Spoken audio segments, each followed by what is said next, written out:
Kung sakasakali na makaranas kayo ng ganong pagmamahal, relasyon, ako, sinasabi ko sa inyo, it takes a whole lot of maturity para mag-man up or siguro kontrolin yung emosyon nyo ng gano'n.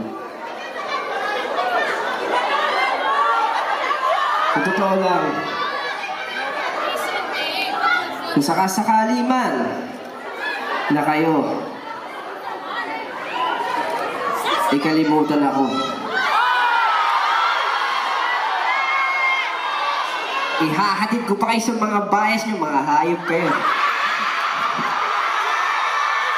Tapos,